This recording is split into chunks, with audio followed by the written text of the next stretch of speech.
Hello, welcome to in my channel. तो आज हम देखेंगे एनसीएफ 2005। तो मैंने आपको बताया था एनसीएफ 2005 से आपके पैडोलॉजी में काफ़ी क्वेश्चन बनते हैं। 15 या 20 नंबर के क्वेश्चन आपके एनसीएफ 2005 से आते हैं। तो आज हम इसको थ्योरेटिकल भी पढ़ेंगे और ऑब्जेक्टिव क्वेश्चन भी करेंगे जो आपके एग्जाम के लिए बहुत ही ज़्यादा महत्वपूर्ण होने वाले हैं। तो सबसे पहला पॉइंट है हमारा कि हमारा जो एनसीएफ है उसकी फुल फॉर्म क्या है? National curriculum framework. क्या फुल फॉर्म है इसकी? नेशनल कैरिकुलम फ्रेमवर्क इसकी फुल फॉर्म है। और पूछी भी जाती है आपसे कि एनसीएफ की फुल फॉर्म क्या है? National curriculum framework. आपको याद रखना है, ठीक है। पहला पॉइंट हम बात करें अगर, तो शिक्षा से संबंधित सबसे नवीन दस्तावेज है। तो कभी कभी क्वेश्चन पूछा जाता है शिक्षा से संबंधित सबसे नवीन दस्तावेज का नाम बताइए। तो आपको याद रखना है एनसीएफ 2005। क्या नाम रखना, याद रखना है आपको? एनसीएफ 2005। अब ये किसकी अनुशंसा पर तैयार किया गया था? तो ये एचआरडी की अनुशंसा पर यह तैयार किया गया था। तो आपको याद रखना है ये किसकी अनुशंसा पर तैयार किया गया था? एचआरडी की अनुशंसा पर ये तैयार किया गया था। और किसने तैयार करा था? प्रोफेसर यशपाल समिति थी एक, उसने ये क्या करा था? तैयार किया था। इसकी टैगलाइन क्या है? इसका मुख्य उद्देश्य, ये टैगलाइन कह सकते हैं, बिना बोझ की शिक्षा। इसका टैगलाइन था बिना बोझ की शिक्षा। तो आपको यहाँ से 4 पॉइंट देखने को मिले। इसका इंट्रोडक्शन क्या है? इसकी फुल फॉर्म है national curriculum framework 2005। National curriculum framework 2005 शिक्षा से संबंधित सबसे नवीन दस्तावेज एचआरडी की अनुशंसा पर तैयार किया गया था। समिति कौन सी थी? प्रोफेसर यशपाल समिति थी। इसकी टैगलाइन है बिना बोझ के शिक्षा। यहाँ तक आपकी समझ में आ गया होगा। अब हम बात करते हैं आगे। इसका मेन उद्देश्य जो होता है बिना बोझ की शिक्षा का, इसमें क्या क्या सिफारिशें की गई थी वो हम देखेंगे, फिर इसके ऑब्जेक्टिव भी करेंगे, ठीक है ना। देखिए, बिना बोझ की शिक्षा का मतलब है बच्चे पर कोई भी बोझ नहीं डालना है। मतलब बच्चे के बाल केंद्रित शिक्षा को इसने बोला था कि बाल केंद्रित शिक्षा होनी चाहिए।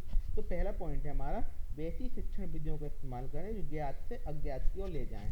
ज्ञात से अज्ञात की ओर ले जाएं। पहले बच्चे को ऐसी विधियों का ज्ञान कराएं जो उसे ज्ञात हो, फिर धीमे धीमे धीमे करके उसे अज्ञात की ओर ले जाएं। ऐसी विधियों का इस्तेमाल करना है। पाठ्य पुस्तक की सूचनाओं को ज्ञान न माना जाए। केवल पाठ्य पुस्तक पर ही केंद्रित नहीं रहना है।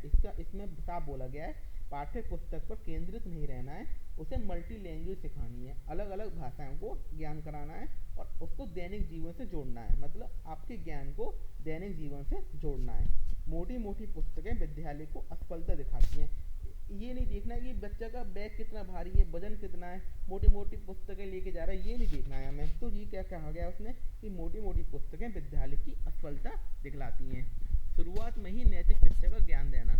तो बच्चे को स्टार्टिंग में ही आपको क्या करना है? नैतिक शिक्षा का ज्ञान देना है। भाषण देकर नहीं, उपदेश के द्वारा नहीं, अच्छे वातावरण देकर। उसमें जो नैतिक शिक्षा का ज्ञान जो देना है, भाषण देकर नहीं, भाषण नहीं देने लंबे लंबे चौड़े चौड़े, उपदेश नहीं देने, एक ऐसा वातावरण तैयार करना है कि उसके अंदर नैतिक शिक्षा की भावनाएं अपने आप ही विकसित हों। प्रतिस्पर्धा की भावना विकसित करना, सिर्फ भाग लेने के लिए प्रेरित करना, ना ही पुरस्कार जीतने के लिए। अगर आप प्रतिस्पर्धा कराते हैं दो बच्चों में, तो उनमें भाग लेने के लिए, प्रेरित करने के लिए, केवल पुरस्कार जीतने के लिए नहीं। आपको क्या करना है? प्रतिस्पर्धा की भावना विकसित करना, सिर्फ भाग लेने के लिए प्रेरित करना, ना कि पुरस्कार जीतने के लिए। आपको बच्चे को मोटिवेट करना है कि वो भाग रहे, ना कि पुरस्कार जीतने के लिए। पुरस्कार को यहाँ पर साफ मना किया गया एनसीएफ में। ज्ञान को स्कूल के भारी जीवन से जोड़ना। अगला पॉइंट है हमारा कि आपका जो ज्ञान है उसको स्कूल को भारी जीवन से जोड़ना।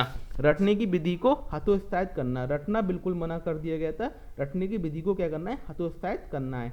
पाठ्य पुस्तक, पाठ्यचर्या, पाठ्यक्रम केंद्रित न हो। जो आपका पाठ्य पुस्तक है, पाठ्यक्रम केंद्रित नहीं होना चाहिए। बच्चे को व्यवहारिक ज्ञान भी देना बहुत ज़्यादा जरूरी है। राष्ट्रीय मूल के लिए एक आस्थावान विद्यार्थी का निर्माण। तो आपको ऐसे विद्यार्थी का निर्माण करना है, ऐसे विद्यार्थियों का निर्माण करना है जो हमारे राष्ट्र के लिए, जो हमारी राष्ट्रीय मूल की भावना उनके अंदर विकसित हो, ठीक है। अब बात करते हैं अगले नेक्स्ट पॉइंट की। नेक्स्ट पॉइंट है हमारा, अभिभावक को शिक्षण गतिविधियों से जोड़ा जाए। जितने भी अभिभावक हों उनको टीएलएम में शिक्षण गतिविधियों से जोड़ा जाए। ऐसी गतिविधियां करानी है जिससे पेरेंट्स जुड़ सकें। कक्षा में हमेशा शांति स्थापित करने की बात से बचा जाए।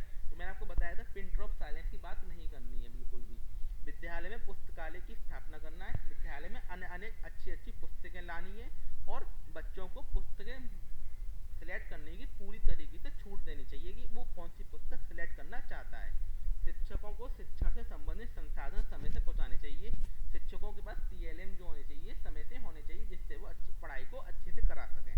तो ये थे हमारे थ्योरेटिकल, पूरा एनसीएफ मैंने आपको समझा दिया। अब हम करते हैं इसके ऑब्जेक्टिव।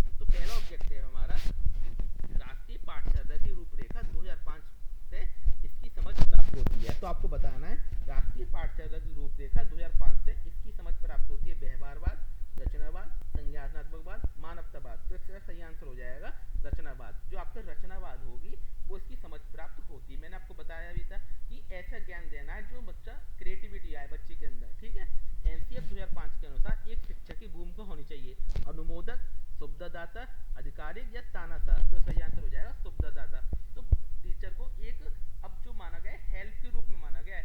आप एसटीएम मानता है बच्चे खुद ही इतने होशियार होते हैं कि वो हर चीज को समझ सकते हैं, बस टीचर का काम उन्हें एक स्तुब्धदाता के रूप में करना है टीचर को, मतलब एक हेल्प देनी है बच्चे को। नेक्स्ट क्वेश्चन की बात करते हैं, निम्नलिखित में से कौन सा कक्षा में पाठ्य पुस्तक की भूमिका का सबसे अच्छा वर्णन करता है। पहला ऑप्शन है वे राष्ट्र के एक राज्य में सीखने में एक रूपता बनाए रखती हैं, वे अध्ययन के पाठ्यक्रम के बारे में शिक्षकों और माता पिता को मार्गदर्शन प्रदान करती हैं, वे संसाधन भू के संदर्भ में सबसे आवश्यक शिक्षण संस्थान बनते हैं, वे कक्षा के उपलब्ध संसाधन और संदर्भ सामग्री में एक है। तो फोर्थ ऑप्शन क्या हो जाएगा, बिल्कुल सही हो जाएगा इसका, वह कक्षा के उपलब्ध संसाधन और संदर्भ सामग्री में से एक है। बात करते हैं अगले क्वेश्चन की। राष्ट्रीय पाठ्यचर्या की रूपरेखा 2005 के अनुसार शिक्षण अपने चरित्र में डैश डैश डैश और डैश डैश है। तो बच्चा बताना है आपको सक्रिय सामाजिक है, निष्क्रिय सरल है, निष्क्रिय सामाजिक है, तो सक्रिय सरल है। तो इसका सही आंसर हो जाएगा सक्रिय और सामाजिक है। जो टीचर है एक तो सक्रिय और सामाजिक रूप होना चाहिए टीचर के अंदर। एनसीएफ 2005 का विस्तार करें, तो आपको बताना है एनसीएफ 2005 का विस्तार करें। तो मैंने आपको शुरू में फुल फॉर्म बताई थी, बस आपको क्या करना है इसका आंसर कमेंट बॉक्स में, आपके लिए होमवर्क है, आपको इसका आंसर कमेंट बॉक्स में देना है, ठीक है। नेक्स्ट बात करते हैं क्वेश्चन की हम। नेक्स्ट क्वेश्चन है हमारे, कई अध्ययनों से पता चलता है कि द्विभाषी प्रवृत्ति का स्तर बढ़ा है। तो कई संज्ञानात्मक विकास, सामाजिक सहिष्णुता, विविध सोच, सभी। तो इसका सही आंसर बताना है आपको क्या होगा। तो इसका सही आंसर होगा सभी। जो आपकी तो द्विभाषी परिवर्तन है, द्विभाषी परिवर्तन का मतलब हो गया बच्चे के अंदर एक से ज्यादा दो भाषाओं का विकास करना। तो उसके अंदर संज्ञानात्मक विकास भी आएगा, सामाजिककरण भी आएगा, अनेक विविध सोच भी आएंगी। इसके लिए इसका सही आंसर क्या हो जाएगा सभी। एनसीएफ 2005 के अनुसार अंग्रेजी सीखने का उद्देश्य है द्विभाषावाद, बहुभाषावाद, सिर्फ अंग्रेजी, इनमें से कोई नहीं। इसका सही आंसर हो जाएगा द्विभाषावाद। तो एनसीएफ कहता भी है बच्चे को अपनी मातृभाषा, राष्ट्रीय भाषा के अलावा एक ऐसी भाषा सिखानी चाहिए जिससे बच्चा मल्टी लैंग्वेज बने। बच्चों को अब दो लैंग्वेज पे निर्भर नहीं होना चाहिए, केवल मल्टी लैंग्वेज होना चाहिए बच्चा। क्या होना चाहिए? Multi language. नेक्स्ट क्वेश्चन की बात करते हैं हम। एनसीएफ 2005 कहता है कि बच्चे फेल नहीं होते, वह स्कूल की विफलता का संकेत देते हैं। सहमत हैं आप इस बात से? दृढ़ता से सहमत है, असहमत है, बिल्कुल